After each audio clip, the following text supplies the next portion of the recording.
Hi, welcome Terrill. Welcome to BizCloud Experts. I know this has been week 1 here for you. I know we have had a long relationship prior to you coming in here.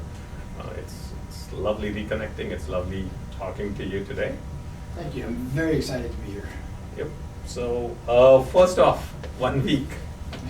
How did you like it here? What were you feeling? What were your first impressions? My first impression was in talking with you and Sama, and then having when can you start? I said, well, I'm open to start anyway. Because how about tomorrow morning at 8 a.m.? BizCloud Experts moves fast, and I like that. You've got the agility to go the direction that you want to take things, and better keep up. So that's what I'm trying to do. I'm keeping up. I'm learning, open mind, absorbing everything I can, and trying to put everything together. So the first week it's been extremely busy. Yeah. Good. Busy is good. Outcomes are better is how I run the business. That's a very good point. Right. That said, I think at heart, as you've known me, Yes. I'm a builder. I like to build Right. things. I like to create new things. We've created an environment wherein change is constant. We're always working on the next new thing. Implication is we probably left some structure behind in terms of there's even the process of innovation, process of change needs some structure. My trust in you was to bring in you here. So any comments on how you're going to help us get better at putting in some structure here? Absolutely. So I think structure can have a kind of a misnomer, especially in a small organization. People don't want a whole lot of structure. They want to have that freedom to be able to keep going as fast as they want. But I think my philosophy is you look at the processes you have and really use guardrails. Guardrails are not there to keep you on a thin line. They're there to keep you on the road when something goes wrong.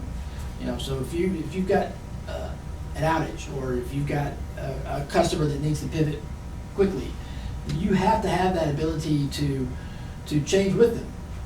And I think structure gives you a consistent way to do that. And so I don't want anybody to look at anything that is not restrictive. It's just guidance more than anything else. So I think this is what I call what you explained, growing pains, right? Yeah. So at the end of the day, right, we do want to do bigger projects. Yeah. We want to make sure that when we commit to something, we deliver. So from the perspective of just any secret weapon as to how you're going to do a magic wand here? I think sort of emotional intelligence is kind of a buzzword lately, but it doesn't mean a lot. You've got to really get folks to own what they're doing. They've got to, they've got to have. They got to be able to. You mentioned you're a builder, so you want to be able to create. You got to have that feeling that what I do matters, and so it's really important that we allow everybody that works here to see their thumbprint on what they build. That gives them that ownership. That gives them that pride. They go, look what I did, and this really makes an impact. That's what's always driven me in my career.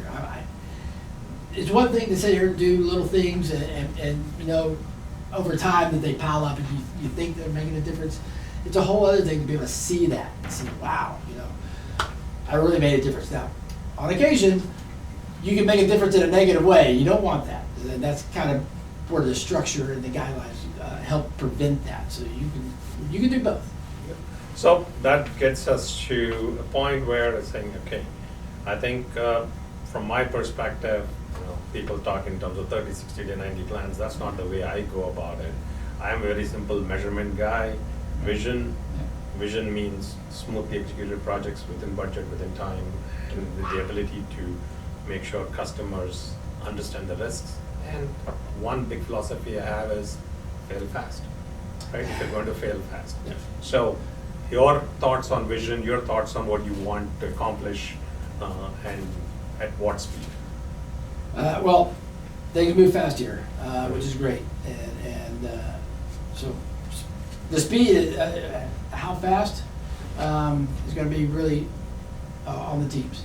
I think you mentioned you want bigger projects. With that, you're going to have that ability to absorb a customer, a much larger customer, for example, absorb their way of doing things and be able to structure your organization, or at least your project, to be able to fit that. So really what I've been doing this week and want to do in the next month or so is to really absorb a lot about it and learn the way you've done things. Because as you know, I've come from large organizations in the past, large to medium to large. And so I can bring that perspective to you from not only from a customer standpoint, but really working within those organizations to be able to tell you, or at least help you to, can we cut that? I want to start over on that answer, I'm sorry. All right, so we'll just take just your simple vision that you want to, simple next steps vision for you. Yeah, I kind of, speaking of those guardrails, I kind of started wobbling there a little bit. My vision, okay, we'll start again. My vision, both personally and where I think BizCloud is going to is to absorb the way you do things here, find the places that are kind of the pain points, if you will, and then apply some common sense ways to improve those, and not to restrict. Again, I don't want to restrict anybody. We want to be able to go fast, but really keep things moving in the direction that you see us moving. Okay, fair enough. I think there's been too much professional talk here. Yeah. Right? Let's just change this to, let's just change this a little bit to personal, lightning round, quick style. All right. Tea or a coffee guy? Coffee, mainly. Tea in the wintertime when I'm sick, but coffee 3-4 times a day. 3-4 times a day. All right. Chat or email? I like chat for the speed, but email for clarity. Early bird, night owl? Well, I like the night because I like to be able to focus, get things done, accomplish goals without disturbance. But obviously, day or early bird, because that's when things really start happening. So I like to accomplish things at night before the day starts to throw me curveballs. Perfect. That's how I start. I pretty much half my day is done before the first guy shows up to work. Yeah. That's how I see it. One last one, Wild Zinger, work from home, work from office. Probably a hybrid, to be honest with you. There's going to be opportunity. I see commuting to me is a waste of time. So I try to find ways to, during the commute, think things through.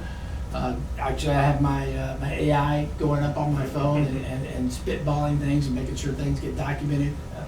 So I do use the commute to be able to do things. Unfortunately, here in the Metroplex, we don't have a very good rapid rail system yet.